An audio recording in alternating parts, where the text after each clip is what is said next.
Maria here. Welcome to my channel. Today I'm excited to share with you my thoughts on Vanilla Royale Sugared Patchouli 64. Yay! So before I get started, if you haven't subscribed, please feel free to hit that button, join the Weird and Wonderful family. It would be amazing to have you part of the community. If you already are part of the community, you know how awesome you are, and I'm so thankful for you. Now let's get started. KAYALI, I would say, is one of the most hyped up perfume brands out there, and I would say like they do an amazing job in marketing. Mona, she just does such an amazing job of her campaigns around the fragrances, the way she explains them and shares her passion. I just think it's so cool. So always like kind of a lot of hype around her releases. So this one was a little bit exciting because it was like this super opulent, like it's going to be this really rich vanilla that was coming out that was kind of amping up. Vanilla 28 is kind of the iconic KAYALI fragrance. Everybody loves it. It's a ride or die for a lot of people. I know so many people that are just absolutely in love with it. Top 10 for sure. Now for me, vanilla is a bit tricky for me because I find sometimes vanilla a little too sweet, and just the straight up vanilla can sometimes make me feel sick to my stomach. Or give me a headache. So, it's a little iffy for me. It's not been my favorite scent profile, but I was excited about this one because it was presented as a little bit more opulent, really rich, regal. All these things are like just totally right up my alley as far as loving. The fact that there was patchouli in, but the whole concept that Mona talked about of it being a sugared patchouli, that just super, like I was absolutely intrigued. So my friend Hessie, she bought a bottle and I got a sample, and I'm going to tell you straight up right now, I am in love with this fragrance. Like seriously, it is a hard love. I fell in love hard and fast. The first sniff was massive love. Like instantly, this one is, I've got to buy a bottle. Like I'm buying a bottle, like I'm buying one, like Friday's coming, so I'm going to see if there's some good deals, but I've got to have that fragrance. It is so absolutely unbelievable. To me, this far surpasses all the other fragrances she's done. Obviously, 64, like the number that she puts behind the fragrances talks about how many times it was tweaked, went back to the lab.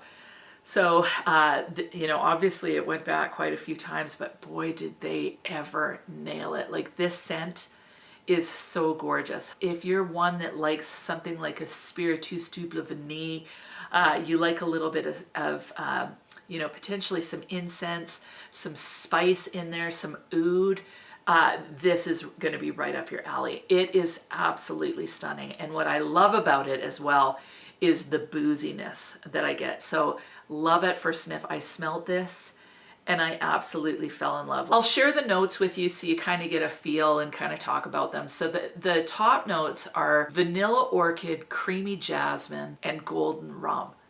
Amazing. So definitely get that vanillic rum, like serious boozy vibe. Now, some people have said that this feels medicinal in the opening. I just think it smells luxurious. It smells rich. I love the boozy quality. Like booze gets me every time. So I really love that boozy quality, but it smells rich. It smells opulent.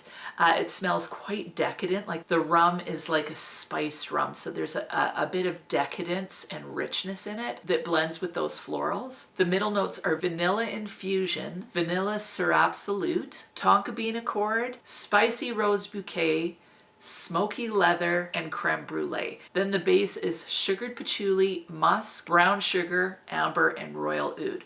So what I get is I definitely get that rum. I get the vanilla, like tons of vanilla, but I don't find it like overly sweet, but it is sugared. So I really get the feel of like just imagine a boozy creme brulee. So it's a creme brulee, but somehow they've infused rum into it. So you get the vanilla, you get this custard, and then you get those granules of sugar that are slightly burnt on top.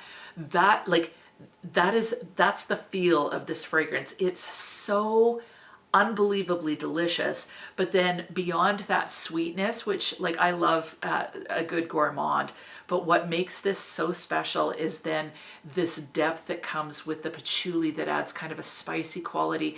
And it almost feels like when I think of sugared patchouli, what I think of is a patchouli, which is like the patchouli plant, which is like a little bit spicy, a little bit aromatic feel.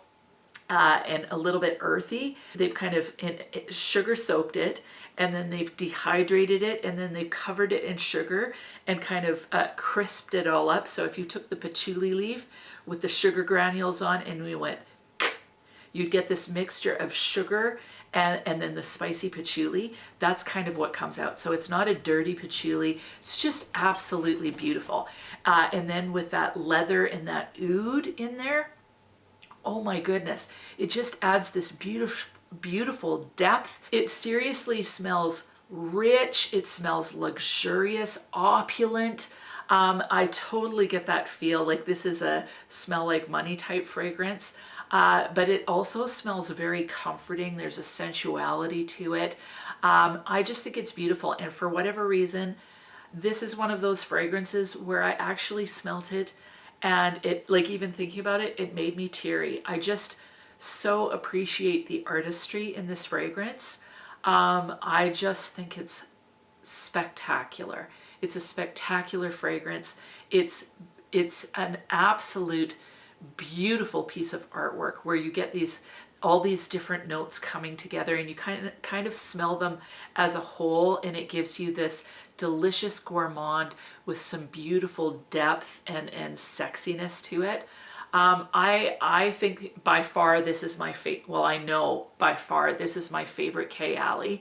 I'm actually really shocked that there's so much kind of like, some people really don't like it, some people don't, some people like, seriously, I think that this is spectacular. If you like something like a Spiritus Double Vanille, or you like something with a bit of incense, this doesn't have incense, but it has a kind of that similar vibe.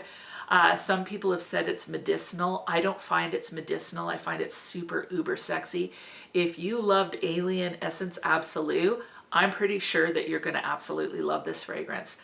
It is absolutely gorgeous. I'm getting a bottle. It's going to be my Christmas fragrance. Like, I seriously, it touches my heart because it's just so beautifully done. So every once in a while, a fragrance is like Blackbird from Untamed was like that for me, and this one is like that for me too. Like, I smelt it and my eyes got teary. You know, it's just really beautiful. So anyway, those are my thoughts. I feel embarrassed because I'm bawling yet again over a fragrance, but I can't help it. I gotta share it with you guys. If you've tried it, weigh in the comments. Of course, everybody has difference of opinions. It's so subjective, but as for me, it's an absolute love, and I'm definitely purchasing this one. Oh, again, longevity, excellent longevity. I find that it projects beautifully. You get these whiffs of it throughout the day, and yeah, it's an absolute stunning fragrance. So that is it. I hope you have an amazing week, and we'll talk to you soon.